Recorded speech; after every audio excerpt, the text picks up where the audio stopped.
Hello, tonight's the first clear night I've had since I put this thing together. So I'm going to be going out tonight to try it and see how well the cradle and app work and see how well the optical tube and mount work. I'm going to be testing it. Um, I'll do some I'll do some cuts while I'm doing it tonight and make comments at that point. See you then. It is hot out tonight. This app is warning me it's a bright moon out, so don't try to find anything close to the moon because it's so bright it's going to wash out all the stars around it. This won't work. I'll measure it 29. Okay, I selected Messier 29. Now hit go to and it's ready to observe. And I say yes. Oh, this thing's blinking, so I click it. So it's still aligned. And I thought I have to realign it. Go like that. I'm trying to look through the telescope. Finding telescope. Can't find telescope. Point telescope. Telescope's pointing at a tree. Finding telescope. Do not move. Taking pictures. Still can't find it. So let's move over here for a quick then. See if we can find something here. There's a little bit of clouds out tonight, so inside telescope point is clear. Oh, finding telescope. Do not move. Okay. All right. Motion detector. Stop moving. Okay.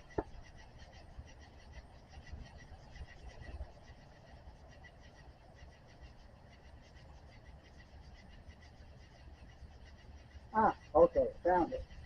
Now it says to use the telescope and follow the arrows. There it is. Right, so you don't see nothing. Oh, it fell off. Move it back up. Move it back up and lock it. Use the scope.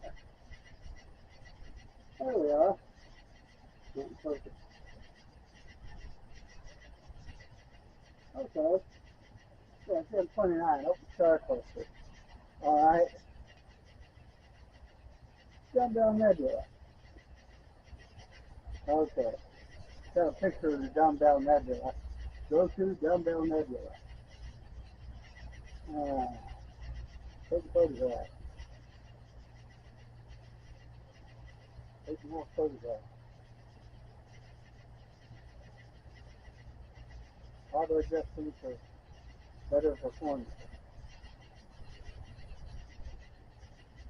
Taking more photographs. Do not move the telescope.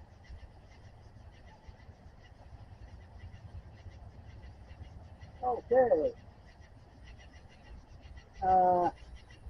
And all you gotta do is move over there now.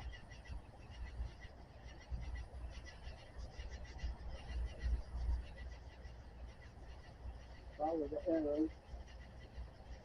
And there it is.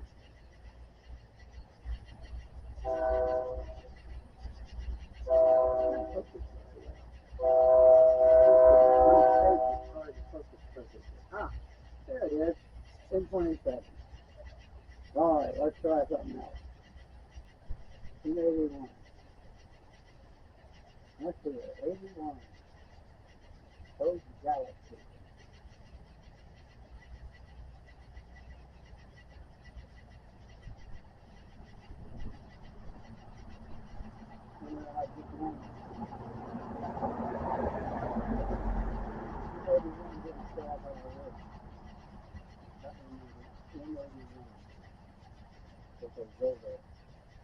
Yeah, I know both galaxies. Center.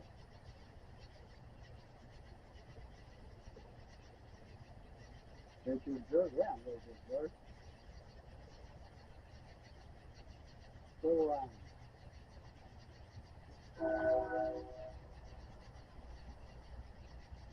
Not in good touch, but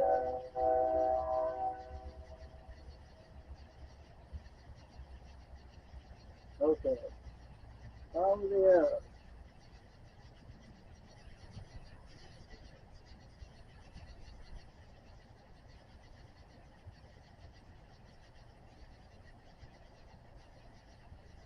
Oh, that's barely in my line of, barely in my field of view. Ah, ah, ah, ah. Hard to get it to stay on the green circle and the green triangle. There we are. Looks like a little fuzzy oval. Hello. I took this thing out last night to test it. Wonky, wonky, wonky. And the application that goes with it was as good as I thought it was going to be. At one point I was using Astro Hopper. This, by the way, is not a go-to, it's a 0.2 rig. I was using Astro Hopper, which is basically the same thing. This is better. It works better due to its verbosity. It tells you, stop, I'm thinking, I'm taking pictures. Okay, go this direction. Moving too fast, stop, gotta take some more pictures. It's continually giving you feedback, and it's just a good 0.2 app. I currently have 3 0.2 apps on my telephone: Celestron Starsense and SkyView Free. This is the best. Most of these are free or cost 10, 20 bucks. This costs a lot of money. The telescope is wonky, wonky, wonky. A fair to middle and beginner telescope. The yoke mount it comes on is absolutely worthless.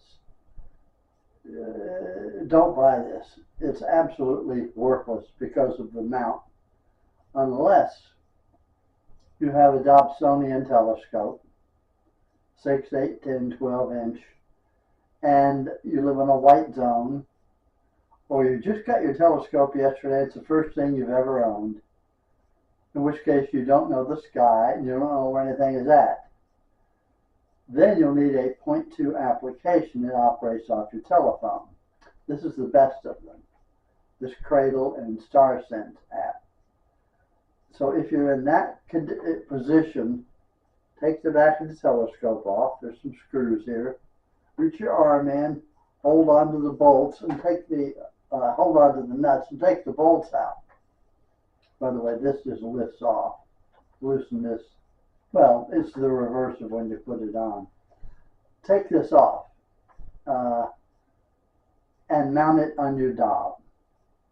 Either bolt it on like Joe Jaguar did, or put packing tape around it to hold it on, or do what I would do, put 5 or 6 heavy rubber bands on to hold it on, make sure it's stable, and it will be very nice. Then $240 or so you pay for this to be worth it.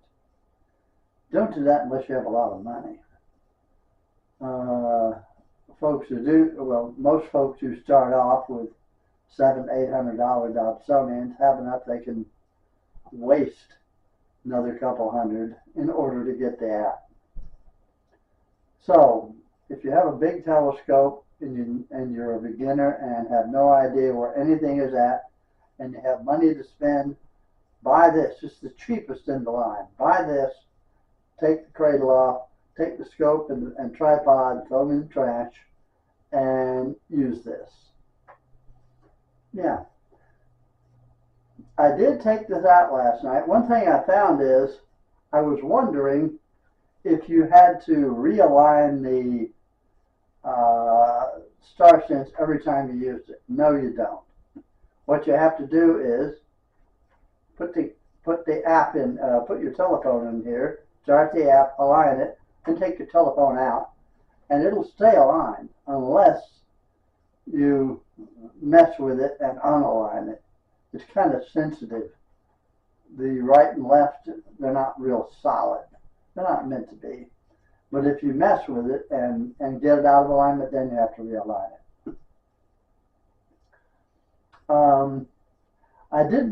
I didn't video all of what I did last night, only a portion of it. When I first went out, there were some high, thin clouds, and I couldn't get the thing to recognize the sky. Now, I could see a few stars, but not enough for this to see enough stars to know where it was at. And even if I had gotten it aligned, which I kind of did, it said searching for the telescope. I don't know why it doesn't say searching to orient the telescope, but that's what it said. And then I went to move it to follow the arrows, and it got lost again because it came across more clouds.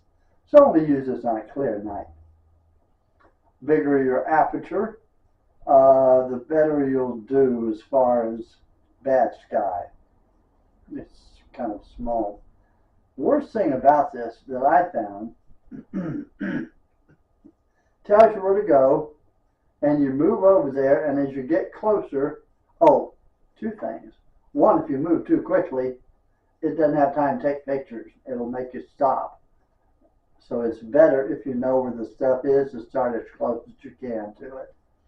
But once you get there and you got your green circle and your green square and you know you're on and you let go, you're off. Because this thing's too rickety. What I ended up having to do, and I learned to do this, was move the telescope over, holding it with both hands. And then when you get on it, really closely, carefully hold it with both hands while you look through the tube. It's the only way to stabilize it. Even holding it with both hands, the object you're looking at is going to go like this. This is a 1,000 millimeter focal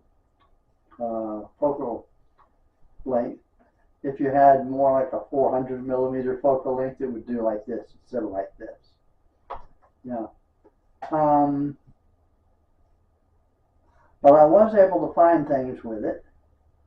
Of course, the things I was looking for, I knew you asked me what they looked like because I had taken dozens of pictures of each one. I knew what stars were around it and everything, and knew where they were. It was dark. I had the porch light on, so I'd be able, hopefully you'd be able to see me and the telescope. And that kind of blinded me, which made it hard. So several times I ended up pointing the thing to a tree. And it would say, you can't find that. Taking pictures 4 seconds, taking pictures 8 seconds. And it wouldn't be able to find anything. And then I'd realize, oh wait, there's a tree there. So I'd move it. It takes a minute once you know how to align this, and a minute, 2 minutes once you know how to use this to find something in the sky. It takes more time than I have to stabilize it on the thing you're looking at so that you can view it pleasurably on this particular mount with this particular optical tube. And that's why I recommend against this. Now I am working on a video, which I hope to release in a couple days, of the ideal beginner's telescope. Has everything you need to start your amateur astronomy career. I'm not going to tell you what it is. Let me unlock it. I'm not going to tell you what it is or give it away, but I am working on it, and I've almost got it finished. So stay tuned for that. And don't run out and buy no other introductory beginner telescopes until you see the video I'm making on the secret thing over here. Yeah, if you got a big Dobsonian or any kind of big telescope on a strong mount, take this off and use it if you really need a push tube and have $230, $40 to spend to get one. Otherwise, don't buy this. Or at least that's my opinion. What do I know? Anyway, until I see you again, happy trails.